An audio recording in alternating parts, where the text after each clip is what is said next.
আন্তর্জাতিক cricket council ICC ঘোষণা করেছে 2025 সালের চ্যাম্পিয়ন্স ট্রফির পূর্ণাঙ্গ সূচি। আগামী 19 ফেব্রুয়ারি করাচিতে শুরু হবে এই প্রতিযোগিতা, যা 9 মার্চ ফাইনালের মাধ্যমে শেষ হবে। তবে ফাইনালের ভেন্যু নিয়ে এখনও রয়েছে অনিশ্চয়তা। চ্যাম্পিয়ন্স ট্রফি ঘিরে পাকিস্তান ও ভারতের মধ্যে যে টানাপোড়েন চলছিল তা কিছুটা প্রশমিত হলেও ফাইনাল ভেন্যু নিয়ে ধোঁয়াশা কাটেনি। সূচি অনুযায়ী লাহোরে ফাইনাল হওয়ার কথা থাকলেও ভারত যদি ফাইনালে ওঠে তবে ম্যাচটি দুবাইতে স্থানান্তর করা হবে। চ্যাম্পিয়ন্স ট্রফির সূচি অনুযায়ী 20 ফেব্রুয়ারি দুবাইতে ভারতের বিপক্ষে নিজেদের প্রথম ম্যাচ খেলবে বাংলাদেশ। গ্রুপ পর্বে বাংলাদেশের বাকি দুই প্রতিপক্ষ নিউজিল্যান্ড ও পাকিস্তান। বিসিবি সূত্র জানিয়েছে, আমাদের লক্ষ্য সেমিফাইনালে খেলা। সূচি অনুযায়ী দল সেরা প্রস্তুতি নিচ্ছে। এবারে চ্যাম্পিয়ন্স ট্রফির সূচিতে সবচেয়ে বড় অনিশ্চয়তা ফাইনালের ভেন্যু নিয়ে। সূচি অনুযায়ী লাহোরে অনুষ্ঠিত হওয়ার কথা ফাইনালের, কিন্তু ভারত ফাইনালে উঠলে ম্যাচটি সরিয়ে নেওয়া হবে দুবাইতে। আইসিসির এই সিদ্ধান্তে অনেকেই প্রশ্ন তুলেছেন, এতে কি পাকিস্তানের ক্রিকেট মর্যাদাহানি হচ্ছে না? পাকিস্তান ক্রিকেট বোর্ড পিসিবি বিষয়টিকে ইতিবাচকভাবে দেখার চেষ্টা করছে। পিসিবির মুখপাত্র বলেছেন, আমরা চাই চ্যাম্পিয়ন্স ট্রফি সফলভাবে আয়োজন করতে। ভারত পাকিস্তান ম্যাচগুলো যেখানে হওয়া দরকার সেখানেই হবে। গুরুত্বপূর্ণ বিষয় হলো টুর্নামেন্টের সুষ্ঠু আয়োজন।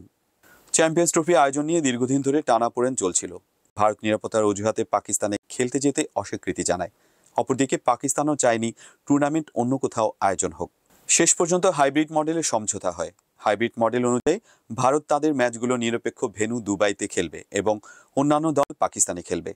এই হাইব্রিড মডেল শুধু 2025 সালেই নয়, 2028 সাল পর্যন্ত চলবে। অর্থাৎ আগামী কয়েক বছর ভারত পাকিস্তান ম্যাচ নিরপেক্ষ ভেন্যুতেই অনুষ্ঠিত হবে।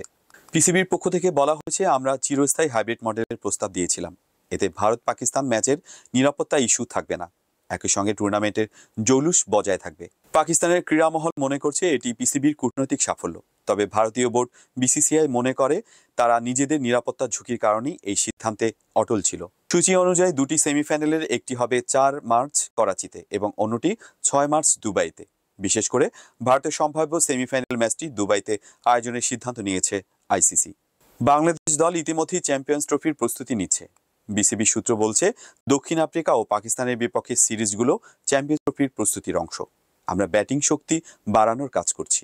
বিশ্লেষকদের মতে এবারের চ্যাম্পিয়ন্স ট্রফিতে ভারত ও পাকিস্তান অন্যতম ফেভারিট দল। দুবাই ও পাকিস্তানের কন্ডিশন তাদের জন্য পরিচিত। এক ক্রিকেট বিশ্লেষক বলেছেন, ভারত ও পাকিস্তান উভয় দলই শক্তিশালী ব্যাটিং লাইন আপ এবং দুর্দান্ত বোলিং আক্রমণ রয়েছে। ফাইনালে এই দুই দল মুখোমুখি হতে পারে। চ্যাম্পিয়ন্স ট্রফির সূচি চূড়ান্ত হলেও ফাইনালের ভেন্যু এখনো ঝুলে আছে। তবে ক্রিকেট প্রেমীরা তাকিয়ে আছেন টুর্নামেন্টের দিকে। ভারত পাকিস্তান ম্যাচ হলে তা নিঃসন্দেহে সবচেয়ে আকর্ষণীয় হবে। টুর্নামেন্ট জমে উঠবে তা বলাই বাহুল্য। তবে ফাইনালের জন্য অপেক্ষা করতে হবে 9 মার্চ পর্যন্ত।